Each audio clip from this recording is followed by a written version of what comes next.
आप लोग स्क्रीन देख पा रहे हैं? लिटरेचर रिव्यू के बारे में हम आज यस मैम। डिटेल में पढ़ने वाले हैं। और मैं आपको जो आज बताने वाली हूँ वो है अबाउट डीकंस्ट्रक्शन, जो कि लिटरेचर रिव्यू का बहुत ही इम्पोर्टेंट हिस्सा है। ना सिर्फ लिटरेचर रिव्यू का, ये हमारे इंटायर राइटिंग का इम्पोर्टेंट हिस्सा है। क्योंकि जब भी हम टेक्स्ट इंटरप्रिटेशन करते हैं, यानी जब भी हम कोई लिटरेचर, कोई ऑलरेडी प्रेजेंट लिटरेचर है, उसको जब हम पढ़ते हैं, तो हमारा क्या ओपिनियन है, हमारा उस पर क्या सोचना है, ये सब कुछ हमें लिखना होता है इन अ रिटन फॉर्मेट। और इसमें तकलीफ ये होती है कि जिस समय हम जो सोच रहे हैं, मे बी टाइम पीरियड के अनुसार वो चेंज भी हो सकता है। तो इसलिए डीकंस्ट्रक्शन का बहुत ही इंपॉर्टेंट रोल है। अब ये हैवी टर्म है, डीकंस्ट्रक्शन बहुत ही हैवी टर्म है, बट करने का तरीका जो है वो सिंपल है। तो डीकंस्ट्रक्शन, जैसे कि मैंने आपको बताया, ये एक सब्जेक्ट के अंदर आता है जिसको बोलते हैं हर्मेन्यूटिक्स। हर्मेन्यूटिक्स एक ऐसा विषय है जिसमें हम कोई भी ऑलरेडी प्रेजेंट जो सोर्स है, टेक्स्ट है, उसको प्रॉपर या सिस्टमेटिक तरीके से उसका विश्लेषण करते हैं, इंटरप्रिटेशन करते हैं। तो यहाँ पे कोई भी पैराग्राफ है, यानी आप लिटरेचर देख रहे हो, ऑलरेडी आपने रीडिंग शुरू किया।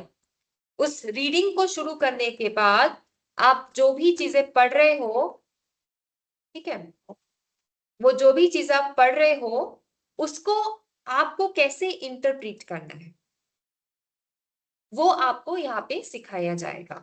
ठीक है, ओके। सो यहाँ पे जैसे आप एक पैराग्राफ देख सकते हो। While Frisbee and Booth Butterfield 2012 found that the primary reason for flirtation in marriage was to create intimacy, men were also found to use attentive flirting to boost their spouse self-esteem। ये एक प्रकार का research statement है जिसने frisbee ने बताया around 2009 में, और साथ साथ बूथ बटरफील्ड ने बताया 2012 में। अब इसमें क्या है, ये दोनों ऑथर्स के बीच में एक कंपैरिजन है, यानी ये एक ही फाइंडिंग्स नहीं है, ये ड्यूअल फाइंडिंग्स है। दो प्रकार की फाइंडिंग्स आपको इस रिसर्च स्टेटमेंट में देखने को मिल सकती है, बराबर है। एक फाइंडिंग क्या है, प्राइमरी रीजन फॉर फ्लर्टेशन, और दूसरा रीजन क्या है, अटेंटिव फ्लर्टिंग। मतलब पहले जो स्टेटमेंट है उसमें एक रीजन के बारे में बताया गया है, और दूसरे में उसका सॉल्यूशन दिया गया है। पहले में प्रॉब्लम है, दूसरे में सॉल्यूशन है। अब ये दोनों रिसर्च स्टेटमेंट को आपको कंपेयर करना है, यानी कि आपको सिंथेसाइज करना है दोनों की फाइंडिंग्स को। तो वो जो सिंथेसाइज करोगे, that will be a part of your literature review. वो synthesis will be a part of your literature review. यानी कैसे आप दो अलग अलग डेटा को एक साथ जोड़ते हो, वो लिटरेचर रिव्यू का एक बेस बनता है। क्योंकि जब भी आप पुराने सोर्सेस में जाओगे, उसको पढ़ने की कोशिश करोगे, तो क्या होगा, आपको बहुत सारी फाइंडिंग्स दिखेगी। ऐसा हो सकता है कि आपको क्वेश्चन दिखेगा बट क्वेश्चन का सॉल्यूशन नहीं दिखेगा। तो तब आपको क्या करना है, आप क्वेश्चन को सॉल्यूशन के साथ मर्ज करके उसको लिटरेचर रिव्यू में लिख सकते हो। फॉर अनदर एग्जांपल, सपोज आपको एक लिटरेचर रिव्यू में मिला कि इलेक्ट्रिसिटी कैसे जनरेट होती है। ठीक है, ये आपको एक सोर्सेस में मिला कि इलेक्ट्रिसिटी कैसे जनरेट होती है, और दूसरे में वो सॉल्यूशन बताया गया, यानी पानी से जनरेट होती है, ऐसा वो सॉल्यूशन बताया गया। ठीक है, तो पहले में सिर्फ एक स्टेटमेंट दिया गया कि इलेक्ट्रिसिटी को जनरेट किया जा सकता है, एंड दूसरे में उसका प्रॉपर सॉल्यूशन बताया गया कि इलेक्ट्रिसिटी जनरेट करने का तरीका पानी है, या पानी से यूज करके हम जनरेट कर सकते हैं। अब आपकी जो लिटरेचर रिव्यू रहेगा, उसमें दोनों को आप सिंथेसाइज करके लिख सकते हो, यानी ऐसे लिख सकते हो कि दोनों की फाइंडिंग्स को आप यूनिफाइड वे में एक्सप्रेस कर सकते हो। अब यहाँ पे दूसरी इंपॉर्टेंट ऑब्जर्वेशंस आप यहाँ पे ये देख सकते हो कि साइटेशन दिया गया है। अब साइटेशन किस अनुसार दिया गया है, एपीए स्टाइल में दिया गया है, यानी कि अमेरिकन साइकोलॉजिकल एसोसिएशन वाला स्टाइल है, जिसमें कि ऑथर का नाम लिखा रहता है, ऑथर के नाम के बाद ईयर लिखा रहता है। ये एक फॉर्मेट है जिससे कि हमें ये पता चलता है कि ये जो ऑथर है उन्होंने 2009 में ये रिसर्च फाइंडिंग्स पब्लिकली बताई है। फिर नेक्स्ट स्टेटमेंट में हम देख सकते हैं these studies primarily utilize self reporting methods.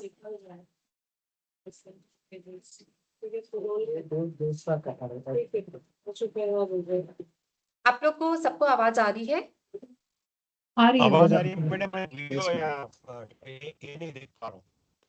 आवाज आ रही है but I am unable to see the video और द स्लाइड। अच्छा, स्लाइड्स नहीं दिख रहा है बट आवाज मैं जरूर आ रही है। ओके, मैं एक काम करती हूँ, ये पीपीटी मैं आपको भेज देती हूँ क्योंकि बाकी सबको दिख रहा है, राइट? यस, पता नहीं मुझे क्यों नहीं दिख रहा है। अच्छा ठीक है। सो कोई बात मैं नहीं, ये हाँ मैं ये आपको भेज देती हूँ अभी जस्ट, जो हमारा लिटरेचर रिव्यू चल रहा है। एक सेकेंड।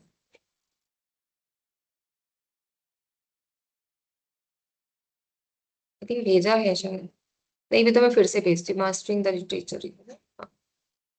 मैं आपको व्हाट्सअप कर रही हूँ, आप हाँ कर व्हाट्सएप में देखिए।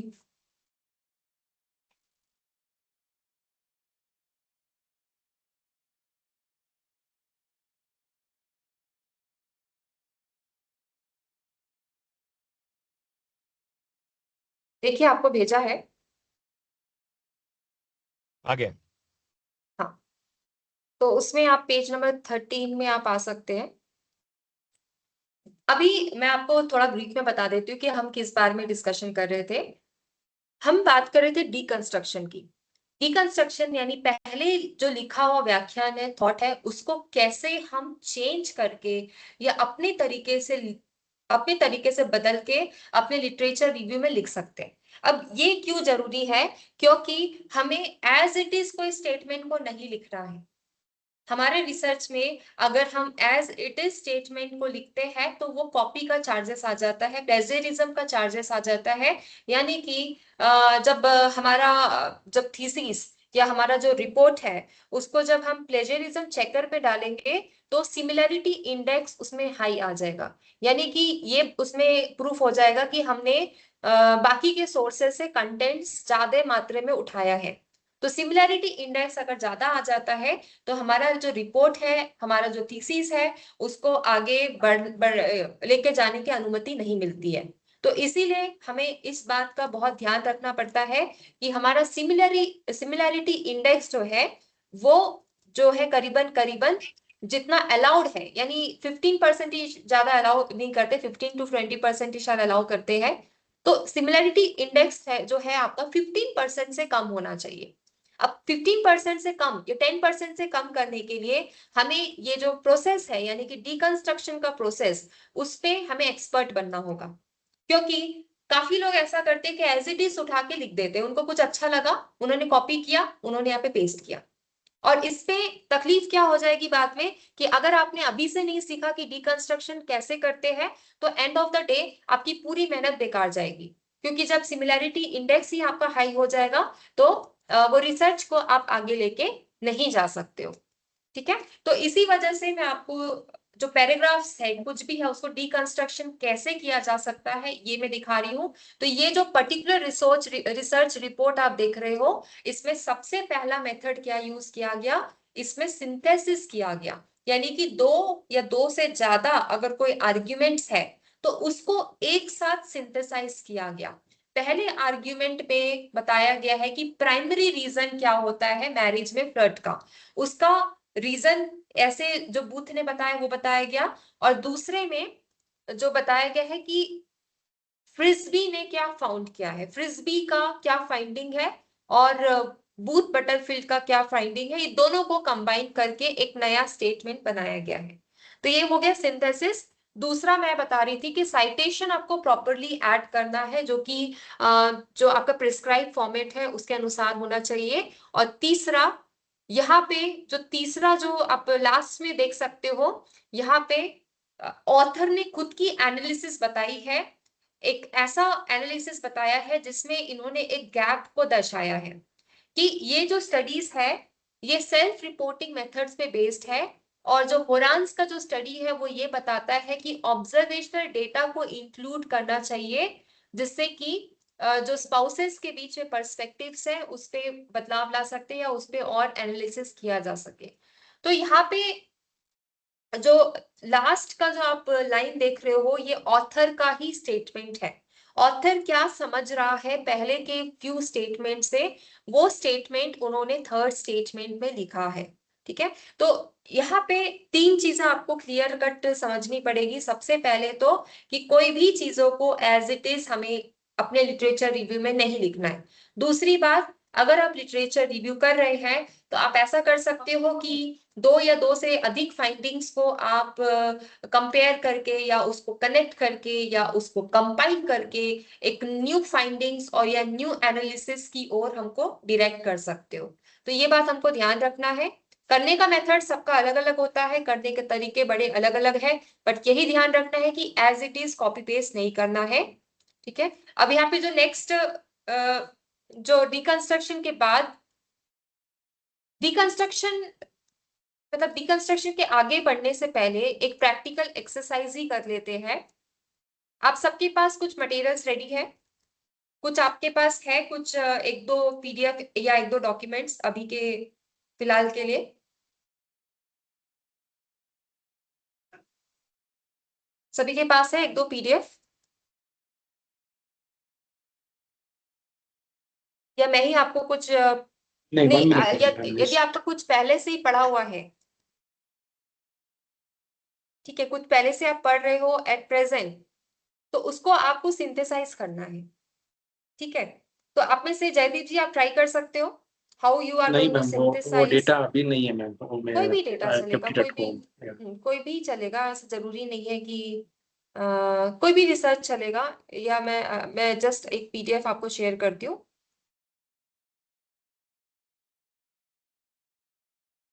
जैन लिटरेचर का ही कुछ ले लेते हैं।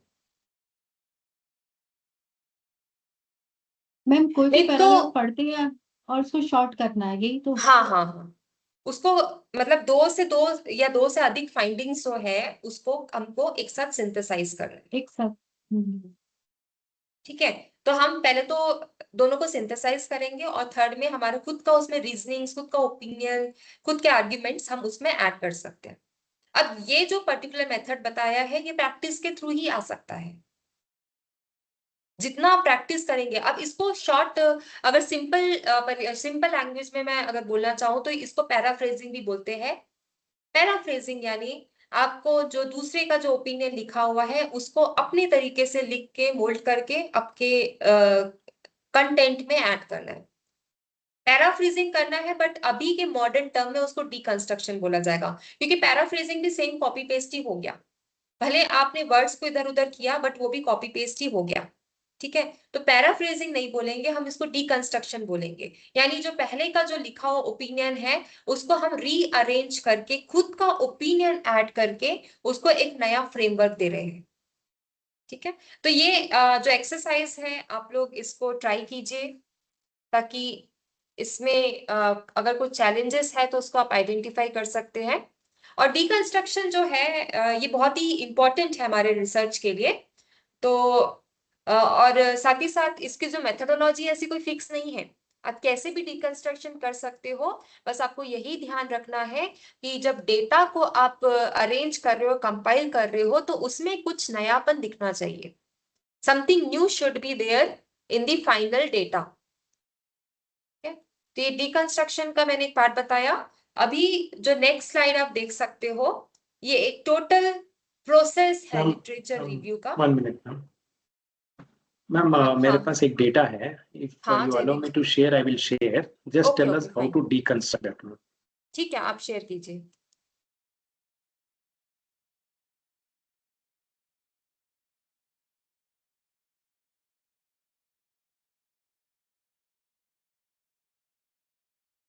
Can you see this, ma'am? Canonical literature Acharanga. या ओके, अभी इसमें देखिए मैम, एक कौन सा एक चैप्टर निकाला हूँ। I had downloaded some data in that non canonical Jain literature with reference to concept of dhyana के बारे में है। But if I want to pick up some points, now अभी ये paragraph को मैं break up करना चाहता हूँ, तो how do I do that? One of the oldest texts, namely Acharanga Sutra, refers to dhyan that has been observed by Mahavir. It is stated that Mahavira was day and night in meditation, and he meditated with care and concentration. The 9th chapter depicts Mahavir's meditative postures and his dhyana sadhana. It states that Mahavir used to fix his eyes on the walls and meditate in the inner soul. So if I want to break up this, how should I go about deconstruction? हाँ, इसमें एक तो यहाँ पे जो आप देख रहे हो, ये आचारंग सूत्र के बारे में मतलब यहाँ पे बताया, उसमें जो ध्यान का कंसेप्ट है वो बताया गया। नेक्स्ट उसमें महावीर कैसे ध्यान करते हैं वो बताया गया। यानी आप तीनों में एक अलग अलग स्टेटमेंट्स आप देख सकते हो। Correct. Everything is new in this statement. अगर आप अपने पर्टिकुलर रिसर्च में ध्यान के बारे में बता सकते हो या ध्यान के बारे में बताना चाहते हो, महावीर जी का ध्यान के बारे में आप अपने रिफ्लेक्ट करना चाहते हो, तो इसको अलग वे में इस प्रकार से आप बता सकते हो कि आज के मॉडर्न डेज में, आज के टाइम में ध्यान जो है वो क्या कहलाता है। ध्यान मतलब अगर आप अपने ओपिनियन के थ्रू बता सकते हो तो ध्यान मतलब like constant awareness about whatever is happening. हमेशा आप अवेयर रहो।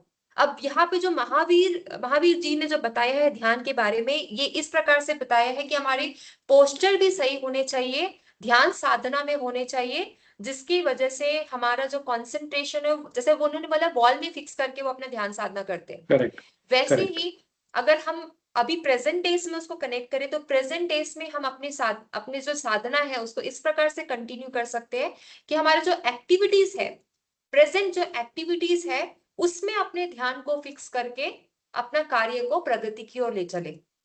तो मैंने क्या किया, महावीर जी ने जो प्रैक्टिकल चीजें बताई है कि जो ध्यान है उसको एक जगह पे एकत्रित करके हमें ध्यान को लेके जाना है। अब मैंने क्या उसमें ऐड किया कि जो हम डेली एक्टिविटीज कर रहे हैं लाइफ में, तो टाइम नहीं है कि मेडिटेशन करें, बट स्टिल अगर हम अपनी हर एक एक्टिविटीज में भी जैसे महावीर जी फोकस करके ध्यान करते थे, वैसे हम अपने एक्टिविटीज में भी फोकस करके उसको कार्य करें तो वो एक मॉडर्न डेज में ध्यान कहलाएगा। तो I just did the comparison. See ma'am, here actually अगर ये मेरे को अच्छा लगा वही because here they have given salutation 1, salutation 2, salutation 3 and salutation 4. They have given 4 types of what the meditative procedures that Mahavira has followed in his dhyan.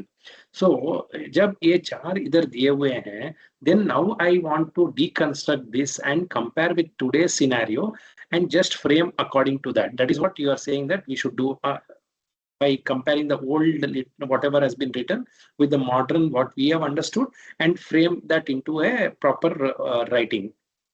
हाँ, मतलब वो ऑब्वियसली डिपेंड करता है आपके टाइटल के ऊपर कि आपका टाइटल क्या है। ये तो मैंने जस्ट आपको एग्जांपल दिया है वो टाइटल। और यहाँ पे ये आपको इसलिए भी बहुत अच्छा लग रहा है क्योंकि हर एक लाइन का फुटनोट्स दिया हुआ है। यस मैम, मतलब हर एक लाइन का रेफरेंस दिया हुआ है। यानी कोई भी बात ऐसी नहीं है जो अनक्लेम्ड है। हर एक बात का एक ऑथेंटिक रेफरेंस दिया हुआ है। यस ठीक है, तो इसमें एक ऑथेंटिसिटी आती है, प्लस मतलब महावीर जी का बताने के साथ साथ जो आचार्य भद्रबाहु ने जो बोला है, करेक्ट, निरुक्ति जो लिखा है उन्होंने, उसमें क्या बताया है उन्होंने ये भी बताया है यहाँ पे। ओके, ठीक है। तो अब जैसे कि अभी आचार्य भद्रबाहु ने बोला है, वैसे कोई अगर डिफरेंट कोई आचार्य है, उन्होंने क्या बोला है इस पर्टिकुलर कंसेप्ट में, ध्यान के कंसेप्ट में, दोनों के कंसेप्ट को आप कंपाइल करके।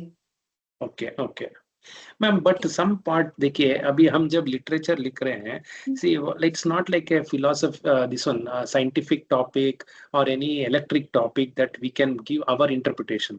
हियर हमारा लिटरेचर में क्या होता है, it will be some areas where it will be copy paste, because what Acharya Bhadrabahu says और व्हाट शिलकाचार्य सेज और what Acharya is mentioned, this will never change, this is eternal, this will always remain. So I will pull out those definitions and put also and give my way of what understanding in the practical aspect and then put it in a proper wording that will also hold good. No, हाँ, but that is ना, वो आपका mostly paraphrasing में आ जाएगा कि आपने वही बात को एज इट इज आपने लिखा है। बट अगर आपको उसमें न्यूनेस कुछ दिखाना है, कुछ नया पॉइंट दिखाना है, तो वो उसकी तो पहले रेलिवेंस दिखानी पड़ेगी आपको, प्लस आज की प्रेजेंट डे के प्रॉब्लम्स या कोई आपका जो पर्टिकुलर प्रॉब्लम स्टेटमेंट है आपके रिसर्च का, उसका आंसर आपको देना पड़ेगा Okay. By referring to this particular text, Okay. है ना? But क्योंकि यहाँ पे आप I देख can. सकते। But अभी जो आगम से मैं पिकअप करूंगा some points which is relevant for my topic, that can be identical, no, madam. That cannot be changed, no, because I don't want to That is change what. identical, that you cannot change, but there you Yeah. have to mention the reference. Okay. Okay. Fine. वहां तो आपको citation, हाँ मैं यही बोल रही हूँ ना कि अराउंड 10 to 15% ही आप ले सकते हो। हाँ. अगर उससे ज्यादा आपको लेना है तो क्या करेंगे? तब तो आपको Okay. इधर you have to use the method of deconstruction, Correct. Paraphrasing, ताकि Correct. वो Correct. जो आपका जो मेजर किया जाएगा, प्लेजरिज्म टेस्ट किया जाएगा, उसमें सिमिलैरिटी इंडेक्स आपकी हाई ना हो। Right.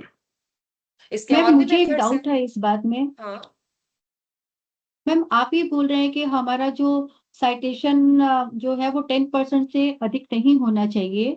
मान लीजिए हमारे किसी टॉपिक के बारे में आचार्य अकलंक ने सो एंड सो कहा है, आचार्य महाप्रज्ञ ने ये कहा है, तो इसको कोट करते हुए और उनकी बातों पर हम अपना इंटरप्रिटेशन दे सकते हैं ना, दैट वो तो साइटेशन के कॉलम अंदर में नहीं आएगा ना। हाँ, तो वही मैं सॉरी, बोल वो रही हूँ तो आप। इसमें हाँ, प्लेजरिज्म में आप नहीं आएगा डिफरेंट ना, वो वर्डिंग्स तो। यूज करिए, एज इट इज नहीं, डिफरेंट वर्डिंग्स आप यूज करिए। उसको अपने, जैसे कि अभी यहाँ पे ना मेडिटेशन के बारे में महावीर जी ने बताया कि वो दिन और रात मेडिटेशन करते थे और केयर एंड कंसंट्रेशन के साथ मेडिटेशन करते थे। ये यहाँ पे एक स्टेटमेंट लिखा है। अब मैं इस स्टेटमेंट को एज इट इज लिखने के बजाय मैं ये बोलूंगी कि महावीर जी जो है वो मेडिटेशन जो है वो कंसिस्टेंटली करते थे और उनको ये फर्क नहीं पड़ता था कि दिन हो रहा है या रात। मैंने सेंटेंस को दूसरी तरीके से घुमा दिया, मेरा कंसेप्ट सेम है, बट पैराफ्रेजिंग करके मैंने क्या किया, सेंटेंस को घुमा के लिखा। कंसेप्ट इज, कॉन्टेक्स्ट जो है वो सेम है कि महावीर जी मेडिटेशन करते थे एंड कंसिस्टेंटली मेडिटेशन करते थे, ठीक है, बस day Yes, and ma'am. Night वो मेडिटेशन करते थे और केयर एंड कंसंट्रेशन के साथ मेडिटेशन करते थे। तो इसके लिए मैं लिखूंगी कि वो मेडिटेशन करते थे और इस बात का ध्यान रखते थे कि कोई भी और जीव को तकलीफ ना हो, मतलब उनके कार्य से किसी और प्राणी को तकलीफ ना हो। तो इसमें ये भी आ गया, केयर का शब्द भी आ गया। अब केयर को ही मैंने रिफाइन करके अपने अलग तरीके से बताया कि ऐसा मेडिटेशन जिससे दूसरों को तकलीफ ना हो, तो वो केयर के डेफिनेशन में आ गया, ठीक है। Yeah. और ब्रैकेट में मैं केयर मेंशन कर सकती हूँ यहाँ पे। Yes. Yes. मतलब एक ही बात को मैंने डिफरेंट सेंस में लिखने का कोशिश किया ताकि जो सिमिलैरिटी इंडेक्स है वो जो है वो हाई ना हो, ठीक है। Understood, ma'am. तो थोड़ा लिखने का प्रैक्टिस इसमें करना पड़ेगा और क्रिएटिविटी लानी पड़ेगी। Yeah. क्रिएटिविटी तभी Creative. आती है जब हम हर रोज हम ऐसे लिख That- सकते हैं ना, महावीर का ध्यान इतना अप्रमत्त था या इतने अवेयर थे कि वो मतलब इसे खुद की साधना भी हो और दूसरे जीवों को नुकसान भी ना पहुंचे या हानि भी ना हो। हाँ वो हाँ अपनी हाँ साधना के प्रति इतने अप्रमत्त रहते हैं। हाँ, वैसे लिख सकते हैं। और जब मतलब आप वर्ड्स ऐसे को लिखे, चेंज करना है, मीनिंग वर्ड को को चेंज चेंज किए बिना करिए वर्ड्स को चेंज और करना है। साइटेशन दीजिए वापस, जैसे मैंने अभी स्क्रीन में जैसे बताया ना ब्रैकेट में फ्रिस्बी 2009, Yeah. वैसा आपको साइटेशन वहां पे मेंशन करना है, Sure. ठीक है।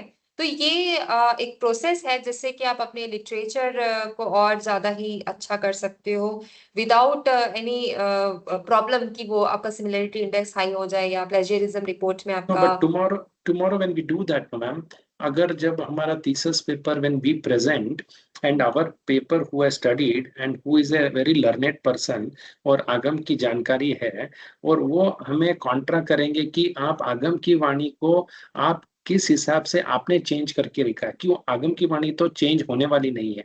Whatever the explanation is given, that you should have it kept as it is. But if you have your own interpretation, put it separately. But I cannot interpret the आगम में जो लिखा हुआ है उसको मैं मेरे लैंग्वेज में डाल के लिखूं, वो भी सही नहीं रहेगा ना मैम। कभी कभी ये प्रश्न भी आ सकता है when they ask me when I am presenting this, then how should we answer that kind of question? देखिए, कोई भी टेक्स्ट हो रहा है, अगर आप उसमें रिसर्च आप कर रहे हो तो इंटरप्रिटेशन का तो एंगल आता ही है। अब इंटरप्रिटेशन में हमें एक चीज का ध्यान रखना है कि जो ओरिजिनल जो टेक्स्ट है उसकी ऑथेंटिसिटी जो है उसको हमें खराब नहीं करना है। यानी कि अगर यहाँ पे लिखा है कि महावीर जी जो दिन और रात मेडिटेशन करते थे, तो मैं ये नहीं बोल सकती कि वो सिर्फ दिन में मेडिटेशन करते थे। अगर मैंने ऐसा बोल दिया तब मैंने बोला कि आगम में जो लिखा जो वाचनाएं है, जो शब्द है, उसको मैंने स्पॉइल किया है, उसको मैंने गलत किया। तो मेरे को बहुत ध्यान रखना पड़ेगा कि मैं अगर इंटरप्रिटेशन कर रही हूँ टेक्स्ट का, तो वहां पे जो जिनके बारे में मैं बोल रही हूँ वो मैं इधर उधर नहीं कर सकती। उनके बारे में मैं क्या बोल रही हूँ वो मैं इधर उधर नहीं कर सकती। उनके जो मेथड्स है उसको मैं यानी कि थोड़ा सा स्विच वगैरह नहीं कर सकती, मेथड्स को डिस्टर्ब नहीं कर सकती हूँ। तो टेक्स्ट इंटरप्रिटेशन जब हम सीखते हैं, जो हर्मेनेटिक्स का पार्ट है, तो उसमें हमें ये जो 3 से 4 चीजें है उसका ध्यान रखना पड़ता है। यानी कौन ऑथर है, ऑथर का इंटेंशन क्या है, ये भी बहुत इंपॉर्टेंट है। इंटेंशन भी एक इंपॉर्टेंट चीज है कि अगर किसी ने आगम में कुछ मतलब कुछ ऐसा शब्द दिखा, आपने कुछ लैंग्वेज दिखा, उसका इंटेंशन क्या है ये भी आपको सीखना पड़ेगा। किसी ने जैसे अभी बहुत इंपॉर्टेंट एग्जांपल लिया जाता है, सेंधा शब्द आपने सुना होगा। सेंधा जो है वो नमक के लिए भी यूज करते हैं और हॉर्स यानी घोड़ा के लिए भी यूज कर सकते हैं, घोड़े के लिए। अगर कहीं पे टेक्स्ट में लिखा है सेंधा जो है वो उस रेफरेंस में लिखा गया कि सेंधा के पास पहुंचा, गुरु पहुंचे और उन्होंने अपना कार्यक्रम जो है वो प्रस्तुत किया। अब यहाँ पे सेंधा अगर किसी ने नमक कंसिडर किया, यानी तो चीजें गड़बड़ हो जाएगी। करेक्ट। तो intention of the text is very important. तो जब भी आप टेक्स्ट इंटरप्रिटेशन कर रहे हो तो ऑथर कौन है, ऑथर क्या बोल रहा है, ऑथर का इंटेंशन क्या है, ऑथर का मेथड क्या है, और फाइनली ऑथर की फाइंडिंग्स क्या है। राइट। ठीक है, ये कुछ 5 चीजें हैं जिसपे आपको अपना फोकस रखना पड़ेगा, तभी आप उस पर्टिकुलर टेक्स्ट को सही तरीके से इंटरप्रिटेशन यानी कि विश्लेषण कर सकते हैं। उसके बिना विश्लेषण करना डिफिकल्ट होगा। ठीक है, तो ये प्रैक्टिस आप लोग घर पे ही करिए, फोकस कीजिए कि इस प्रकार से आप पैराफ्रेज करके या डिकंस्ट्रक्ट करके लिख रहे हैं। Paraphrase is like very simple सा मेथड है। आपने जो लिखी गई बात है उसको एज इट इज घुमा फिरा के अपने शब्दों में लिख दिया। बट हमें पैराफ्रेजिंग से इंपॉर्टेंट है, हमें डिकंस्ट्रक्शन करना है लिटरेचर रिव्यू में, यानी 2 से अत्यधिक फाइंडिंग्स को सिंथेसाइज करना है। सिंथेसाइज करके अपना जो पॉइंट है, हमें जो गैप नजर आ रहा है उस पर्टिकुलर रिसर्च में, वो गैप को लिखना है। वो गैप में हमारा क्या कंट्रीब्यूशन होगा, हमारा जो फाइंडिंग्स होने वाला है या हमारा जो पर्टिकुलर मेथोडोलॉजी होने वाला है वो किस प्रकार से उस गैप को क्लियर आउट करेगा, ये सब सोच विचार के लिखना पड़ेगा। तो रिसर्च जो है it's not so not easy, not easy. We have to be very much in deep, ma'am, then we can find the gap and all. हाँ, वो एक्चुअली दैट इज व्हाई उसको आप न्यू रिसर्च बोलेंगे ना, otherwise तो आपने उठा के वैसे लिख दिया as it is, that will not be called a new research. नया रिसर्च करना है तो आपको बहुत सोच विचार के हर रोज आपका समय एटलीस्ट आधा घंटा तो जाना ही चाहिए, ताकि आप कुछ नया उसमें सोचो, थिंकिंग करो, है ना। जैसे कि हम बोलते हैं ना, श्रवणम, मनन और निधिध्यासनम, ये 3 तो आपका है ही कि आप सुन रहे हो, उसमें मनन कर रहे हो, बट चिंतन करके जो प्रैक्टिस कर रहे हो, तो that is called as the most important part of research. क्योंकि आप अभी ऑलरेडी इतना कुछ पढ़ रहे हो, ऑलरेडी पढ़ चुके हो, उसमें सोच भी रहे हो, बट सोच के अप्लाई करना, that is the most important part of the research that you all have to take care while doing your literature review। और ये छोटी छोटी बात एक्चुअली नजर आ जाती है, जब आप इसको फॉलो नहीं करते हो तो आपके जो रिसर्च है यानी कोई भी पेपर वर्क आप करके देते हो उसमें समझ आ जाता है। इवन असाइनमेंट में भी अगर आपने आज कोई और टूल्स का यूज किया, जैसे कि अब जीपीटी का यूज किया, आपने डेटा को जनरेट किया, तो समझ आ जाएगा, क्योंकि वहां पे आपका चिंतन नहीं दिखेगा। बराबर। ठीक है, तो अगर आपको चिंतन को रियलिस्टिक वे में दिखाना है तो उसको इस प्रकार से करिए कि जो पहले की फाइंडिंग्स है उसमें क्या आप नया दे रहे हो। नहीं तो जनरेट करोगे तो वो पहले की फाइंडिंग से बता देगा, उसमें कुछ नया नहीं रहेगा।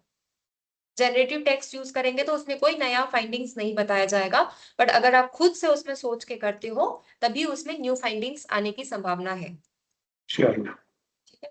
अभी ये जो नेक्स्ट आप देख सकते हो स्क्रीन में, ये एक प्रोसेस है या फ्लो है जिससे कि हम अपने रिव्यू को कर सकते हैं। तो ये रिव्यू का जो फ्लो है आप इसको लिख भी सकते हैं। Selection of the topic is the most important part of your research. इस प्रकार से रिसर्च करिए कि बाद में वो टॉपिक पे क्वेश्चन ना आए, क्योंकि बहुत बार ऐसा हो जाता है कि रिसर्च स्कॉलर ने बहुत इंटरेस्ट के साथ एक टॉपिक सिलेक्ट किया, बाद में गाइड ने बोला कि ये टॉपिक तो ऑलरेडी हो चुका है, आप ये टॉपिक करेक्ट। नहीं ले सकते हो। तो selection of the topic is the most important. हो सकता हमारा है कि इंटरव्यू में अभी वैसा ही हुआ मैम। हाँ In our interview, all three of us we gave, and all three of us were questioned कि हमारा टॉपिक ऑलरेडी हो चुका है, it is very elaborate topic, how will you justify, all these type of questions raised by our Tripti ma'am and Megha ma'am, and even Indu ma'am were there.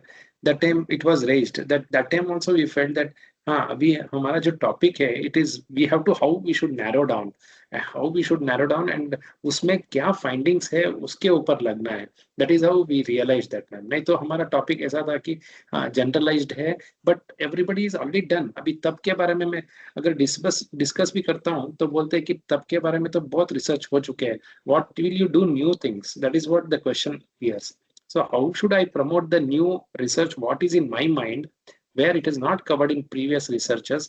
To find that flow only we are getting very much I don't know where we should go ma'am for that. उसके लिए That तो best practice तो यही है कि आपको अपने thoughts उधर लिखने पड़ेंगे। आपका न्यू, तभी तो आप नए कॉन्ट्रीब्यूशंस आपको आप दिखा सकते हो, उसमें correct नया correct कुछ correct प्रेजेंट कर सकते हो। correct. चली गई है। तो ये आप बता सकते हो कि नया क्या है उसमें, जब आप उसमें और चिंतन करेंगे और स्पष्ट रूप से उस पर्टिकुलर टॉपिक को लेकर आप आएंगे। इसके Okay, लिए बहुत जरूरी है कि पुराने फाइंडिंग्स को पढ़ लेना है। correct. पुराने फाइंडिंग्स को पढ़ लेंगे तभी आपके न्यू फाइंडिंग्स जनरेट होंगे। हम्म। ठीक है। तो टॉपिक सिलेक्शन जो है, यानी कि जो कोर क्वेश्चन है आपके रिसर्च का, जो क्वेश्चन है, रिसर्च क्वेश्चन ऐसा टॉपिक है जो कि बार बार चेंज होते रहता है, और वही रिसर्च क्वेश्चन की वजह से आपकी न्यू फाइंडिंग जनरेट होती है। सपोज आपका रिसर्च है कि ध्यान का, सपोज ले लेते हैं कि ध्यान कैसे किया जाए, आज के आधुनिक जीवन में ध्यान कैसे किया जाए, ये आपका टॉपिक है। अब इसमें आप रिसर्च क्वेश्चंस क्या बता सकते हो? Any research question? मैं बता सकती हूँ कि सोते समय कैसे ध्यान किया जाए, क्योंकि वही एक Yeah, टाइम है जो हम कुछ नहीं करते हैं। correct. तो ये एक रिसर्च क्वेश्चन मैंने ले लिया, और मैंने रिसर्च क्वेश्चन दिया कि मल्टीपल ध्यान एक साथ कैसे किया जा सके, या मैं एक ही ध्यान नहीं करूंगी, मैं एक साथ 4-5, बहुत फास्ट लिविंग है तो ध्यान भी सिर्फ एक ही क्यों करें, 4 ध्यान भी तो एक साथ कर सकते हैं। Yeah. Maybe I will do the कायोत्सर्ग also. कायोत्सर्ग के साथ साथ मैं कैंडल मेडिटेशन होता है वो भी करूंगी। तो अगर मैं ऐसा 4 मेडिटेशन साथ में करती हूँ तो उसका क्या फायदा है, क्या नुकसान है, ये मेरा तीसरा रिसर्च क्वेश्चन हो गया। Yeah. ठीक है। तो ऐसी आप रिसर्च क्वेश्चंस फ्रेम करके अपने पर्टिकुलर टॉपिक को नया वेरिएंट्स दे सकते हैं, उसमें नई फाइंडिंग्स लेकर आ सकते हैं, और उसमें कुछ ऐसा दे सकते हो जो कि पहले नहीं दिया गया हो। तो बहुत जरूरी है कि स्क्रीनिंग करिए पहले पेपर्स का, चेक टाइटल्स, एब्स्ट्रैक्ट्स, उसकी ऑथेंटिसिटी, जो पुराने पेपर्स है उसकी स्क्रीनिंग करिए। फिर उसके बाद थीम्स को ऑर्गेनाइज करिए, यानी कि क्रोनोलॉजी यानी डेट क्या है, date wise, chronological date wise आप उसको ऑर्गेनाइज कर सकते हैं, या तो आप कॉन्सेप्ट वाइज, अगर मैं ध्यान ले रही हूँ तो ध्यान से पहले अगर कोई प्रक्रिया है, कॉन्सेंट्रेशन है, तो मैं वो ले लूंगी, फिर मैं मेडिटेशन पे जाऊंगी। तो इस प्रकार से मैंने चीजों को, कॉन्सेप्ट को कैटेगराइज किया। ठीक है। और नेक्स्ट जो है, मतलब ये थोड़ा सा हो गया उल्टा। टॉपिक सिलेक्शन के बाद आपको लिटरेचर सिलेक्ट करना है, लिटरेचर के बाद स्क्रीनिंग करना है, स्क्रीनिंग के बाद डेटा को सिस्टमेटिकली एक्सट्रैक्ट करना है। इंडेक्स कार्ड के बारे में मैंने पहले ही बताया, एक डायरी आप मेंटेन करिए जिसमें A to Z अल्फाबेट्स है, तो उससे आप अपने इंडेक्स कार्ड को पर्सनली मेंटेन करके रख सकते हो। तो इंडेक्स कार्ड यानी कि A नाम का कोई ऑथर है, एलिजा जैसे एल्बर्ट है तो एल्बर्ट ने क्या बोला वो फाइंडिंग्स आप लिख के रख सकते हो। फिर बी नाम से बॉस्टन ने क्या बोला, बॉस्टन का फाइंडिंग्स लिख सकते हो। सी से चार्ल्स ने क्या बोला, चंद्रगुप्त ने क्या बोला, ऐसे आप इंडेक्स में बना के लिख सकते हो जो कि बाद में आपके लिटरेचर रिव्यू के लिए काम आएगा। ठीक है, और उसके बाद जो 6 पॉइंट है, मतलब ऑर्गेनाइज करके थीम को ऑर्गेनाइज करके सिंथेसाइज करना है, यानी आइडियाज को कनेक्ट करना है, समरी से बियॉन्ड जाना है। ये आज हमने देखा डीकंस्ट्रक्शन के मेथड में कि हम गैप्स को कैसे फाइंड आउट कर सकते हैं। तो फाइंडिंग्स में से रिसर्च जो ऑथर है, ऑथर ने क्या किया, गैप्स फाइंड आउट किया और वो गैप के बारे में उसने अपना पॉइंट ऑफ व्यू दिया। ठीक है, तो ये हो गया सिंथेसाइजिंग दी आइडियाज, आइडियाज को कनेक्ट करके मूव बियॉन्ड द समरी। ये हो गया सिंथेसाइजिंग द इंफॉर्मेशन। गैप्स को आइडेंटिफाई करना है, गैप्स के बारे में मैंने आपको पहले ही बताया, थियोरेटिकल हो सकता है, मेथोडोलॉजिकल हो सकता है, कॉन्टेक्चुअल हो सकता है, कोई भी गैप हो सकता है। गैप को आइडेंटिफाई करके एट लास्ट आपको रिव्यू करना है, यानी कि जो मैंने आपको वो एक सिस्टमैटिक वे ऑफ अरेंजमेंट बताया कि इंट्रोडक्शन, थीम्स, उसका डिस्कशन, उसका एनालिसिस, कंक्लूजन, इस प्रकार से वो थीम्स आप मेंटेन कर सकते हैं। ठीक है, ये प्रोसेस फ्लो ये चेंज भी हो सकता है, यानी कुछ और भी इसमें आ सकता है, बट फिलहाल के लिए ये जो है कॉमन है जो कि आप प्रोसेस को फॉलो कर सकते हैं। ठीक है, ये 7-8 पॉइंट में कोई डाउट, ये यहाँ तक जो भी 8 पॉइंट है इसके बारे में डिस्कशन ऑलरेडी हो चुका है। Yeah. और हमेशा ये ध्यान रखिए कि लिटरेचर रिव्यू जो है वो क्या करता है, उसका काम क्या है, ऑलरेडी एग्जिस्टिंग नॉलेज को सिंथेसाइज करता है जिससे कि आपका नया रिसर्च तैयार हो। तो ये किस चीज को प्रायोरिटाइज करता है, सेकंड पॉइंट, ये प्रायोरिटाइज करता है पीयर रिव्यूड डेटाबेसेस को, यानी हाई क्वालिटी सोर्सेस को। तो इस बात का बहुत ध्यान रखना है कि आप जो भी लिटरेचर ले रहे हो, जो भी सोर्सेस ले रहे हो, that should be of very high quality, वो बहुत ही हाई क्वालिटी का होना चाहिए। तीसरा इंपॉर्टेंट पॉइंट जो कि हमने आज सीखा है वो ये है कि हमें समराइज नहीं करना है, हमें समराइज के बियॉन्ड जाना है।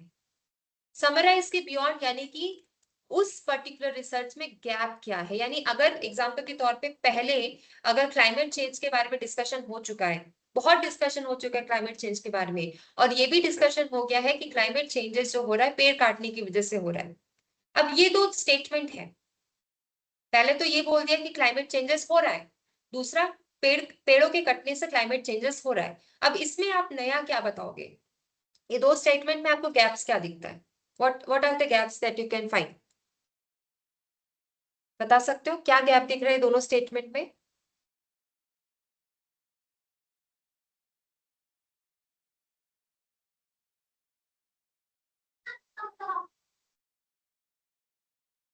Exactly, we ma'am cannot. Pollution से भी क्लाइमेट चेंज हो रहा है।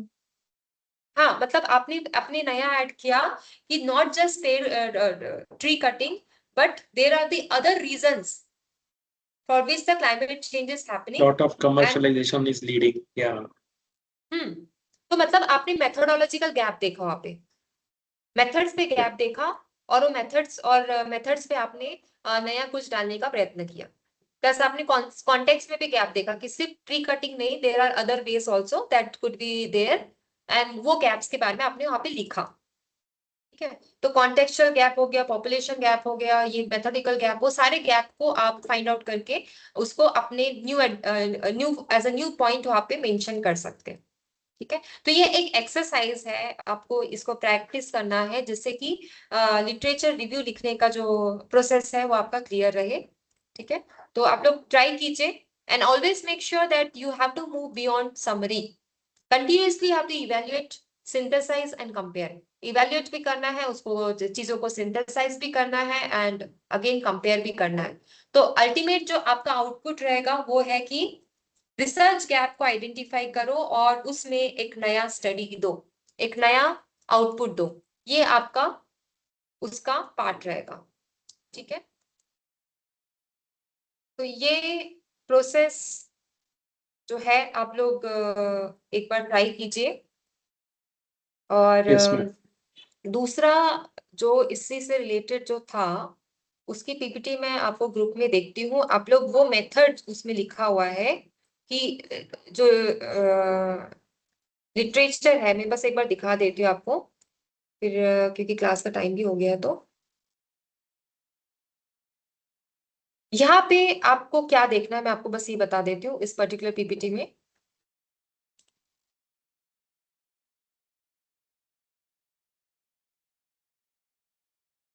यहाँ पे जो है रिसर्च क्वेश्चन कैसे किया जाता है इसके स्टेप्स दिए गए हैं।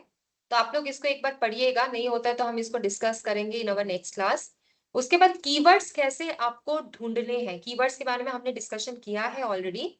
जब आप रिसर्च करते हो, यानी जब डेटाबेसेस में आप सर्च करते हो, सर्च क्वेरीज आप करते हो, तो कैसे आप कीवर्ड्स देखने को मिलता है। जैसे कि अभी मैं एक बताती हूँ कि अभी मुझे किसी ने बोला कि मुझे अपरिग्रह में ज्यादा डेटा नहीं मिल रहा है, अपरिग्रह में ज्यादा डेटा नहीं मिल रहा है। तो क्या अपरिग्रह का और भी मीनिंग है, और भी सिनोनिम है, और भी कीवर्ड्स है जिससे मैं अपरिग्रह को इंडिकेट करती हूँ।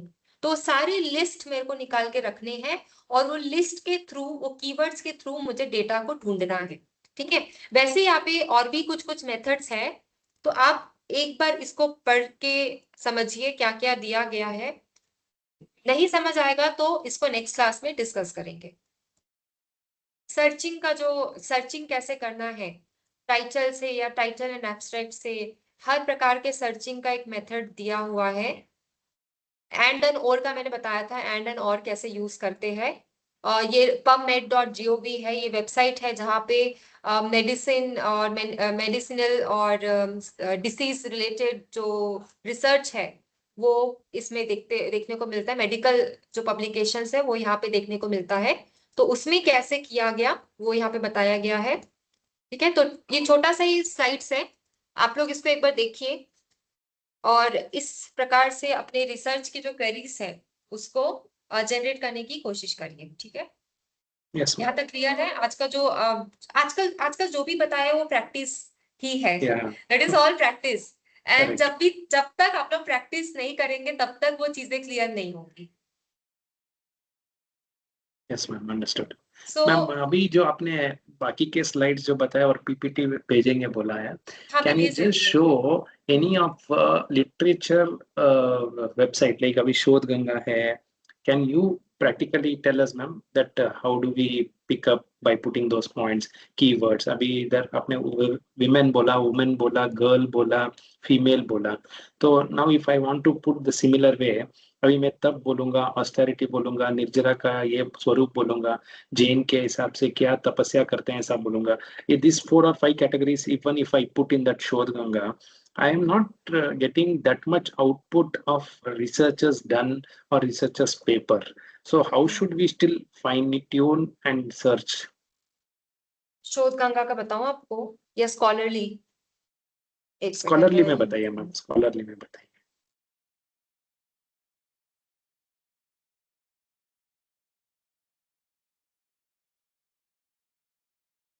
Many practically, if you want to view in a Bangalore, anything is there, madam? Any library or anything? Library for what, मतलब किस चीज To के लिए? find this, yeah, thesis books or papers, any research हाँ, library institutions. में तो मतलब वही आपके टॉपिक के रिगार्डिंग आपको मिलेगा। Correct.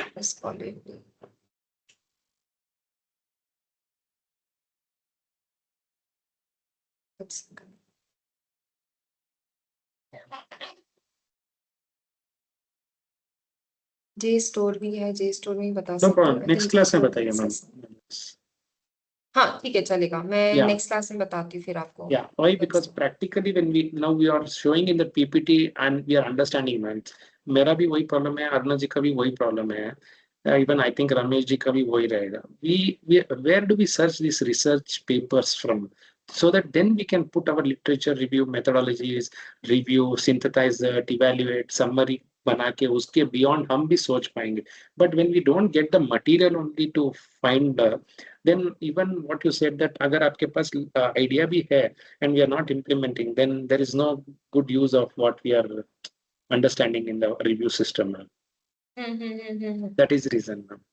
क्यों अभी तो अभी टाइम है मैम. नेक्स्ट अनदर 3-4 months के बाद when we have to prepare for our exams and all that, then we will not have time to think also on this matter, and by the time our mentor would have been assigned, and then we can't ask these small doubts to mentor and he will say आपने तो कुछ भी homework ही नहीं किया है, all that they will tell madam.